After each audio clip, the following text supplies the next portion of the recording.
Olá, está no ar mais uma edição do Link CNJ. Aqui você acompanha assuntos da justiça que impactam no seu dia a dia em reportagens e conversas exclusivas com personalidades do mundo jurídico.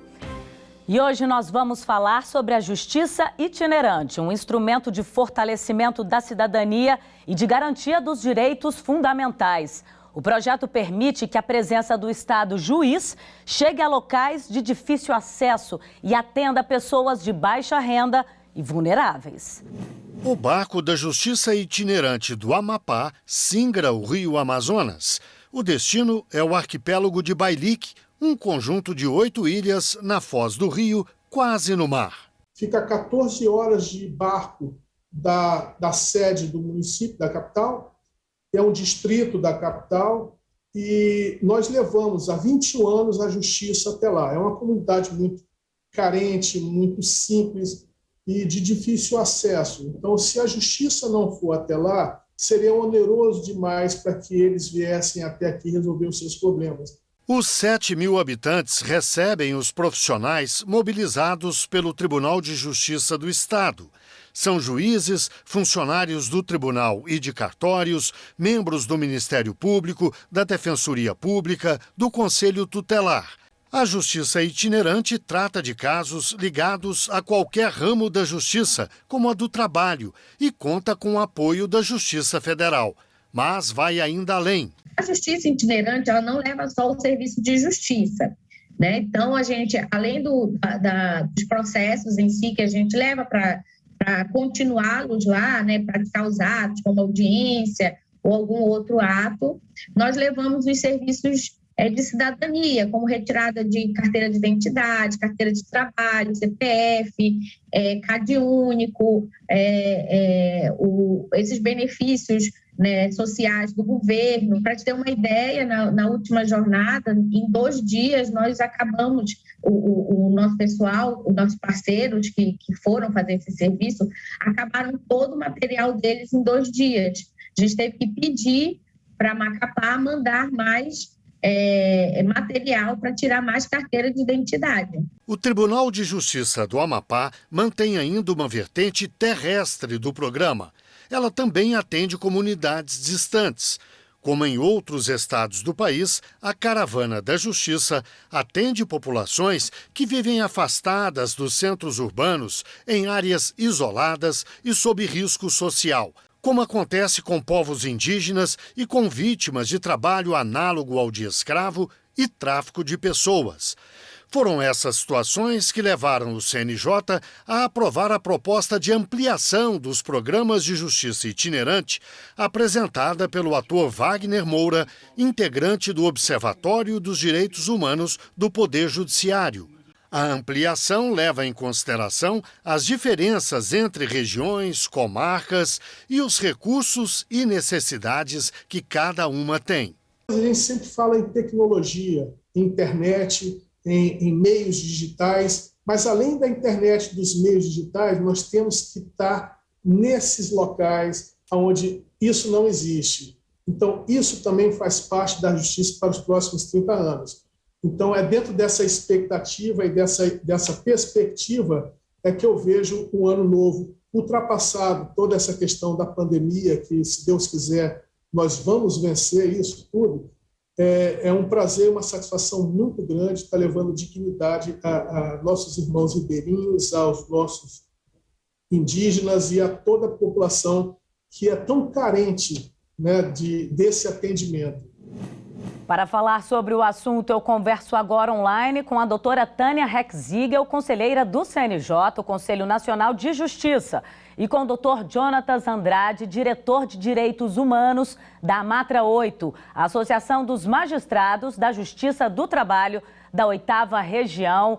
Muito obrigada pela participação dos dois aqui no programa Link CNJ. Doutora Tânia, começando com a senhora, a recomendação 37 do Conselho Nacional de Justiça de 2019 orienta os tribunais do país a implementar a justiça itinerante e dá um prazo de 6 meses para as adequações necessárias.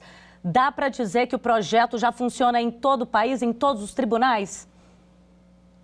Olá, tudo bem? Infelizmente, não funciona em todos os tribunais, mas muito em breve, se assim tudo correr como estamos esperando, nós teremos sim a justiça itinerante em todo o país. Isso é uma pauta de reivindicação do Observatório de Direitos Humanos e muito sensível para o ministro Fux. E pelos debates e diálogos de ontem, eu acredito que no ano que vem nós teremos a Semana da Justiça Itinerante determinada pelo CNJ, assim como nós temos a Semana pela Paz em Casa, já fazendo parte do calendário do Conselho Nacional de Justiça, nós teremos sim a Semana da Justiça Itinerante em todo o país.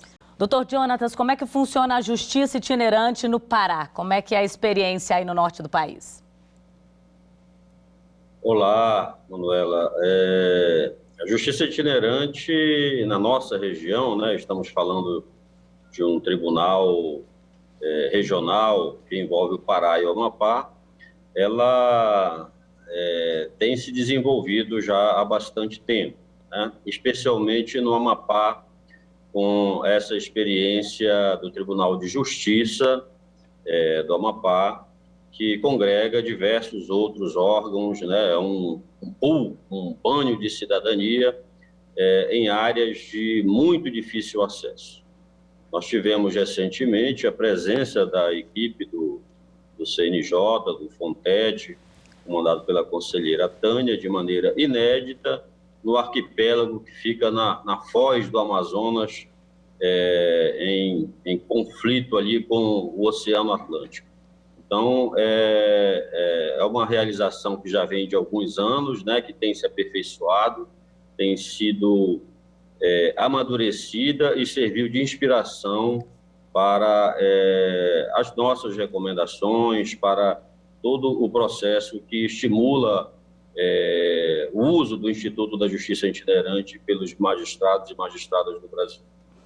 Doutora Tânia, como é que é feita a escolha desses locais onde a justiça itinerante vai chegar até essas comunidades?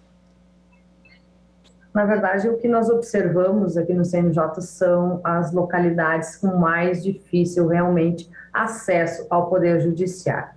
E principalmente as questões também que têm maior dificuldades, questões de natureza, eu digo assim, territorial, que aquela comunidade tem muita dificuldade para chegar até o judiciário. Então, através do próprio Observatório de Direitos Humanos, são feitas sugestões de locais. Mas o ideal seria que em todo o país, em todos os lugares que tiverem difícil acesso, que a justiça chegasse, da forma da justiça itinerante.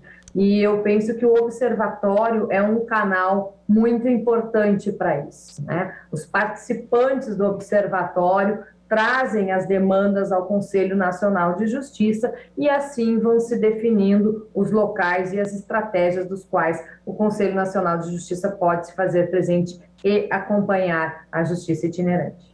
Doutor Jonatas, no norte do país, é encontrada muitas situações análogas à escravidão, por exemplo, em fazendas no interior do país? Sim, essa prática, ela foi recorrentemente encontrada nos rincões da Amazônia brasileira, né? Mas, mais recentemente, nós temos visto um processo de aceleração de garimpos ilegais pela Amazônia, de extrativismo ilegal, e esses garimpos têm sido fonte dessa prática criminosa, tanto da escravidão como do tráfico de pessoas. Inclusive para o outro lado da nossa fronteira, né? Nós temos aqui uma fronteira com a Guiana Francesa, que do outro lado da fronteira essa prática está no mar ascendente. Então há muitos nacionais, muitos brasileiros do outro lado que migram para lá de maneira irregular, né, e sujeitos a todas essas práticas, entre elas a escravidão e o tráfico de pessoas. O FONTET já está encaminhando algumas tratativas para fazer uma abordagem adequada deste problema. Doutora Tânia, quando a justiça itinerante chega numa comunidade indígena, por exemplo, como é que é esse serviço Que tipo de atendimento é feito? Sabe que essa questão é uma questão que ontem, quando estava relatando, me trouxe, assim, uma mistura de sentimento, né? Uma sensação de dever cumprido, que o Estado estava indo até aqueles que mais precisam, como o próprio Dr. Jonatas disse, os vulneráveis, né? Mas o que me causou bastante, assim, sim, satisfação foi de que eles tinham noção, né, do que eles precisam, eles têm noção muito clara das deficiências e aonde nós precisamos ajudá-los e atendê-los. Eles precisam de muitas coisas, desde o atendimento que eu entendo básico da saúde, até os direitos que eu entendo que todos eles têm de cidadania, e dou um exemplo de questões até previdenciárias, né, que daí eles não conseguem chegar aonde eles precisam em função da distância. Mas muitas questões, eles pleitearam muitas questões. Eu detectei que tem questões de violência doméstica, né? Eles conhecem a Lei Maria da Penha, eles comentaram sobre a Lei Maria da Penha. Então, é um universo, essas questões dos garimpos, o que isso traz de consequências afetando a comunidade indígena. Então, nós trouxemos também uma carta de reivindicações das comunidades indígenas para o Conselho Nacional de Justiça, o qual ontem eu pude apresentar, e acho que muito em breve nós vamos conseguir instituir o Fórum, então, de apoio às comunidades indígenas, o FONIT. Manuela, a justiça itinerante, ela está prevista na nossa Constituição, né? E ela é um instituto processual que deve ser estimulado, utilizado cada vez mais, né? Como diz o ministro Luiz Fux, é um exercício, né, em que o judiciário vai, né, numa mão de volta até o jurisdicionado. É um exercício, portanto, institucional muito significativo. E há justiças e justiças itinerantes, né, de todos os tipos. Então, vejamos, nós, no Amapá, realizamos agora recentemente esse modelo em conjunto com o Tribunal de Justiça, o Tribunal Regional Federal e o Tribunal Regional do Trabalho. Ali é um pool, né? Como falei, a dificuldade de se chegar no arquipélago do Bailique, por exemplo, é maior do que a dificuldade de se chegar no Oiapoque, que seria o nosso ponto, digamos, mais extremo. No Oiapoque, você entra numa caminhonete, chega lá ao cabo de 6, 7 horas de viagem, 8 horas de viagem, você chega lá. Para ir ao Bailique não pode ser assim, tem que ter toda uma preparação, uma grande embarcação, né? Você passa por baías e áreas, então a dificuldade é muito maior. Então esse modelo, por exemplo, que visita pelas rodovias os locais do interior, do estado, da região, é um modelo, digamos, mais simples, em que a justiça pode ir sozinha. Em modelos como esse do TEJAP, é um modelo mais complexo, um modelo que leva diversos serviços, tem que aproveitar a oportunidade para levar diversos serviços. E aí não é só o judiciário, né? Você vai ter aí uma gama de serviços que precisam ser ofertados. A conselheira Tânia já mencionou a questão previdenciária, por exemplo, muito buscada pelos jurisdicionados. Então, INSS, os órgãos que fazem, dão entrada nos benefícios sociais. Nessas áreas, os benefícios sociais costumam ser boa parte da renda, do rendimento, do produto que circula naqueles municípios. Então, questões de família, né, questão conselho tutelar, todas essas questões, elas são abarcadas nesse modelo de justiça itinerante, que eu costumo chamar de banho de cidadania. Para além disso, há outras também experiências, como a experiência da vara itinerante, da justiça itinerante para combater o trabalho escravo, que aconteceu aqui no Tribunal da 8ª Região no início da década. Então, são vários os modelos que têm que ser adaptados à nossa recomendação 37 fala disso, à realidade de cada regional, de cada jurisdição. Doutora Tânia, a justiça itinerante segue algum modelo de sucesso internacional? O contato total, assim, que o CNJ tomou por partida, justamente foi o que o Dr. Jonatas disse. As nossas realidades, o nosso país, ele é um país um pouco diferente dos demais, porque nós temos todos os tipos de realidade e de dificuldades, inclusive. Essa questão da justiça itinerante que o Dr. Jonatas falou, nós tivemos, era 12 horas de barco para chegar até o arquipélago do Baili, e não eram 12 horas de barco, assim, fácil de navegação. Tinham momentos de dificuldades até para o barco passar. Então, a gente precisa, a nossa justiça itinerante vai se adaptando de acordo com o nosso país, de acordo com as nossas dificuldades, com as nossas barreiras. Nós estamos, por um lado, no nosso país, caminhando para a Justiça 4.0, mas nós temos localidades que o jurisdicionado sequer luz tem, sequer água potável tem. Então, nós precisamos, não podemos esquecer que o nosso judiciário, que eu digo, o nosso país, precisa atender a todos, né, de uma forma igual. Todos têm direito, é previsto na Constituição. Então, nós precisamos avançar com a tecnologia, mas nós não podemos esquecer que o nosso país é um país de muitas desigualdades e de muitas dificuldades. Então, não podemos ter um formato fixo com relação ao nosso judiciário. Nós precisamos nos adaptar e enfrentar as formas que existem no nosso país para alcançar aquele que mais precisa, que justamente é aquele que tem mais dificuldade de chegar até o judiciário. Então, a nossa justiça itinerante, ela é feita, está sendo feita de acordo com o nosso país, de acordo com as nossas dificuldades e precariedades. Doutor Jonatas, essas operações para levar a justiça itinerante até onde o povo está são complexas, então requer também recursos, né? Os tribunais precisam trabalhar, separar uma verba para essas operações. A gente pode dizer quanto que a 8ª região destina para esse tipo de operação, por exemplo? Então, há uma verba orçamentária designada para isso, até por força da recomendação 37, né? E hoje nós estamos na ordem de R$100 mil por ano para efetuar essas ações. Mas com as economias do período pandêmico, a sugestão é que isso deve acontecer em breve, é que esse valor seja dobrado, né? Para que a gente possa atender e realizar justiça itinerante em todos os rincões da 8ª região. A 8ª região é uma região continental. O Pará é um estado continental, o Amapá é grandioso, então necessita realmente da intensificação do uso desse instituto e com uma readequação da verba orçamentária prevista para essa atividade.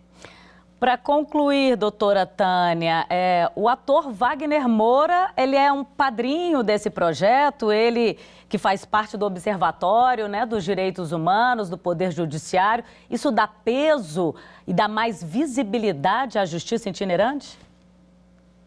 Penso que sim. O ator Wagner Moura, então, é o embaixador do combate ao trabalho escravo e é alguém bem engajado. Ele veio somar e muito, né, nessa nossa itinerância, tanto que foi uma proposta dele no Observatório de Direitos Humanos. Ele trouxe essa proposta direcionando ao CNJ que acompanhasse e fizesse parte das justiças itinerantes e sugerindo, então, pelo trabalho já desenvolvido pelo Tribunal de Justiça do Amapá, pelo TRT8, de que nós começássemos por esta região. Então, foi uma experiência fantástica e que eu espero realmente que isso fique uma marca na gestão do ministro Fux, que se faça no CNJ um calendário anual que seja destinado para a justiça itinerante. Muito obrigada, doutora Tânia, doutor Jonatas, pela participação aqui no programa Link CNJ.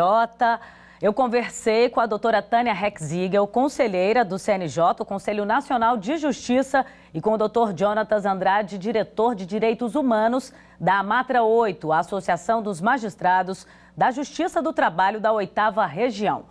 Agora, no Link CNJ, notícias da Justiça. Vamos dar um giro pelos estados e pelos tribunais do país. O número de mortes por Covid-19 em prisões brasileiras cresceu 225% de dezembro do ano passado para este mês de janeiro. E o forte aumento foi registrado com informações de apenas 11 dos 27 tribunais de justiça do país. Desde o início da pandemia, houve 649 mortes entre pessoas presas e servidoras do sistema prisional. Até agora, 57% das pessoas privadas de liberdade receberam o ciclo vacinal completo, com 2 doses ou dose única. A taxa está abaixo da média nacional, que já passa dos 69%, embora o grupo privado de liberdade seja considerado prioritário no plano de vacinação do governo federal. O Tribunal Superior Eleitoral informa que não há nenhuma discussão sobre exigência de passaporte de vacina para eleições deste ano. O esclarecimento é uma resposta a mais uma informação falsa divulgada em redes sociais.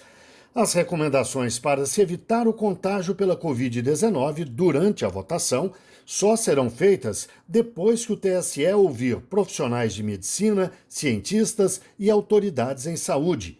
E as medidas serão amplamente divulgadas, tanto para a população quanto para os veículos de comunicação. O progresso da digitalização do Poder Judiciário brasileiro vai ser mapeado pelo CNJ. O impacto da inovação, que modifica profundamente o andamento das ações judiciais e o atendimento à população, será quantificado ao longo de 2022. A chamada meta de transformação digital se alinha a um dos eixos da gestão do ministro Luiz Fux à frente do CNJ, ou seja, o Programa Justiça 4.0 e a promoção do acesso à justiça digital.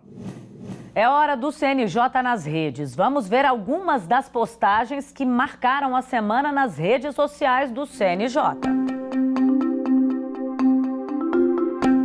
Olá, pessoal! Na última semana, o Sistema Nacional de Atendimento Socioeducativo, conhecido como SINASE, completou 10 anos de existência. Ele instituiu princípios, regras e critérios para execução de medidas socioeducativas a adolescentes em conflito com a lei. Segundo os últimos dados oficiais, cerca de 140 mil adolescentes cumpriam medidas socioeducativas em meio aberto ou fechado. O CNJ, por meio do programa Fazendo Justiça, trabalha diversas iniciativas alinhadas ao fortalecimento do SINASE, que inclui o desenvolvimento de uma plataforma para acompanhar o cumprimento da medida socioeducativa, permitindo a produção de dados e indicadores sobre o sistema. Acesse as redes do CNJ para conhecer essa e outras ações do programa Fazendo Justiça voltadas para o sistema socioeducativo. E no último dia 21 de janeiro, foi celebrado o Dia Nacional de Combate à Intolerância Religiosa. Essa data foi instituída com o objetivo de promover o respeito e o diálogo entre as diversas vertentes de crenças, pensamentos e fé que coexistem no Brasil e no mundo. Em uma publicação sobre o tema nas redes sociais do Conselho, lembramos que quaisquer manifestações de preconceito e intolerância religiosa são crimes, passíveis de punição prevista na Lei 7.716 de 1989, que define os crimes resultantes de preconceito de raça ou de cor. O CNJ nas redes fica por aqui. Até a próxima semana. Chegou a hora do quadro Uma História, aquele momento em que um juiz ou uma juíza conta um caso que marcou a carreira. Vamos ver a história de hoje? A justiça itinerante, no caso do estado de Rondônia, ela teve um momento muito importante, embora já existisse de forma extraoficial anteriormente, foi quando o estado absorveu parte do território do Acre. O Porto Velho é a cidade com maior extensão territorial e tem locais com até 450 quilômetros de distância do centro urbano. E esta localidade, portanto, ficava inviável de justiça por conta da distância no que envolve tempo e dinheiro para as pessoas que lá moram. Então, o que aconteceu foi que o tribunal resolveu, na impossibilidade de montar um posto, de se deslocar anualmente para lá. a experiência foi um sucesso e entre este ponto mais extremo e Porto Velho, existem outros muitos distritos, pequenos povoados. E por conta disso, o calendário foi se ampliando, uma vez por ano nessas localidades, porém, muitas localidades ao ponto de hoje termos visitas mensais nessas localidades. Em especial no Baixo Madeira, o déficit é de cidadania. Documentos, direitos previdenciários, são comunidades muito pobres e que um benefício mínimo causa uma grande revolução na vida da pessoa por conta daquilo que ela pode passar a adquirir na vida dela. O caso que nós vamos relatar nesse momento é de uma família que desejava o registro de óbito daquele patriarca. E desejava o registro de óbito por uma questão moral. Porém, quando presentes estivemos, ficaram cientes de que haveria direitos, e dentre eles, direitos previdenciários, para que a família que passou a padecer de fome por causa da ausência do patriarca, que morreu cedo, pudesse receber o dinheiro, a prestação devida pelo governo. Fomos com o oficial de justiça até o local, em deslocamento, tudo lá se faz com diligências, e não conseguimos um dado que pudesse chegar a concluir de que o cidadão X tinha morrido lá. Na cruz havia um nome que sequer a família conhecia, era uma espécie de apelido, mas não reconhecido pela família.